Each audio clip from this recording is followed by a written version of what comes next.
அனைவருக்கும் வணக்கம். என்னுடைய பெயர் டாக்டர் பி.வி. செந்தில், தமிழ்நாடு காங்கிரஸ் கமிட்டியினுடைய மாநில செய்தி தொடர்பாளர்.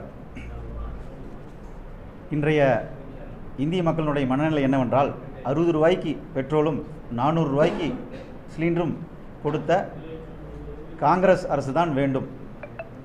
மோடி சொல்கின்ற மாடர்ன் மோடி அரசு எங்களுக்கு வேண்டாம், மாடர்ன் மோடி இந்தியா எங்களுக்கு வேண்டாம் என்பதுதான் இன்றைய இந்திய மக்களுடைய உண்மையான மனநிலை.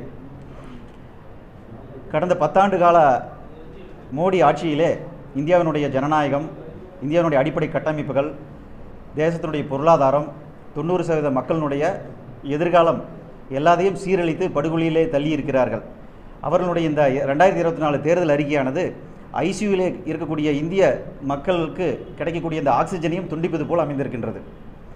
இவருடைய தேர்தல் அறிக்கை என்பது நமத்து போன வெடிக்காத ஒரு ஊசி பட்டாசாகும்.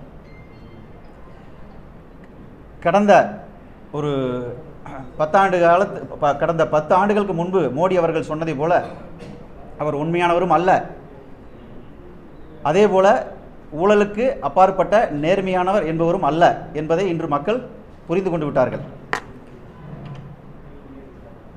என்றும் இந்தியாவிலே என்றும் இல்லாத அளவிற்கு இன்று வேலைவாய்ப்பு திண்டாட்டம்.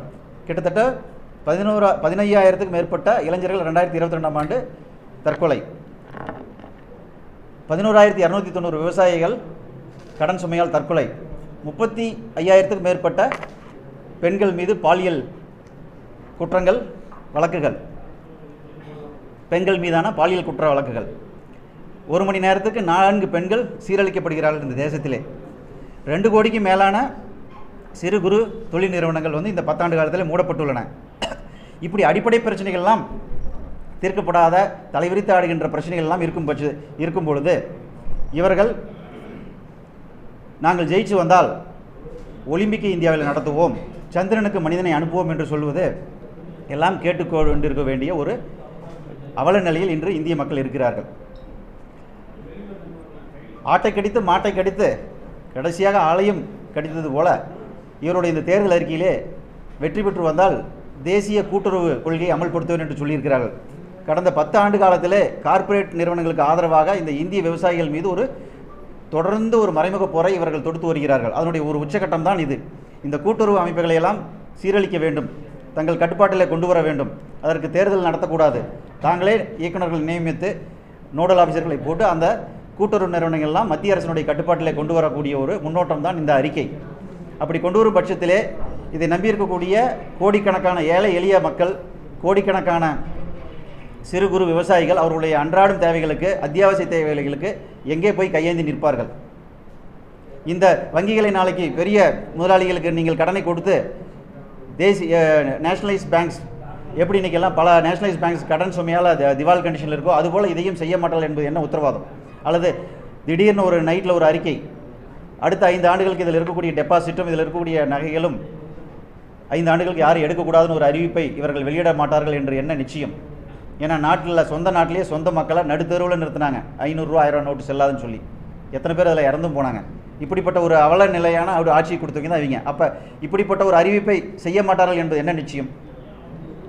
இதெல்லாம் அவர்கள் கார்ப்பரேட் முதலாளிக்காக இந்த கூட்டுறவை அளிக்க வேண்டும் என்ற ஒரு நோக்கத்திலே அவர்கள் இந்த முயற்சிகளை மேற்கொண்டு வருகிறார்கள். இது ஒரு தேசிய பேரழிவாக அமையும். இந்த கூட்டுறவு அமைப்புகளை நீங்கள் நாட்டில் இருந்து அளித்தீர்களே ஆனால் இந்தியாவினுடைய பொருளாதாரம் வீழ்ந்து போகும்.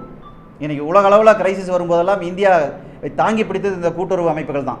அதையும் நீங்கள் சீரழித்தீர்களே ஆனால் இந்த நாடு ஒரு பெரிய அபாயத்தை நோக்கி போய் கொண்டிருக்கின்றது என்பதை எல்லோரும் உணர வேண்டும்.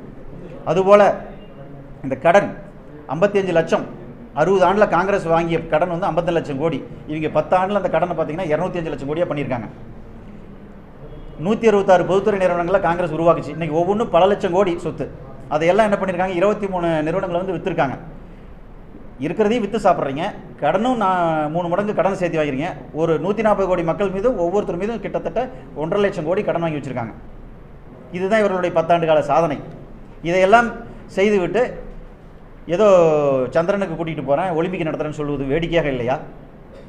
இன்று இளைஞர்கள்லாம் எப்படியாவது அந்த நாட்டை விட்டு போய் வெளிநாட்டில் ஒரு வேலை கிடைச்சி செட்டில் ஆகிடலாம், அங்கேயே குடியுரிமை வாங்கி செட்டில் ஆகிறாங்கிற ஒரு மனநிலைக்கு தள்ளப்பட்டிருக்கின்றார்கள். எந்த விவசாயம் தன்னுடைய மகனை விவசாயத்திற்கு கொண்டு வர வேண்டும் என்று எண்ணவில்லை. அழிவின் விளிம்பிலே உட்கார்ந்து கொண்டிருக்கிறார்கள். இதற்கெல்லாம் என்ன நீதி? இதற்கெல்லாம் எங்கே நியாயம் கேட்குறது? எப்பொழுதெல்லாம் அவர்களுக்கு எதிராக ஒரு அலை வீசுகிறதோ அவர்கள் இதை திசை திருப்ப நினைத்து ஏதாவது ஒரு விஷயத்தை எடுத்துப்பாங்க. பார்த்தீங்கன்னா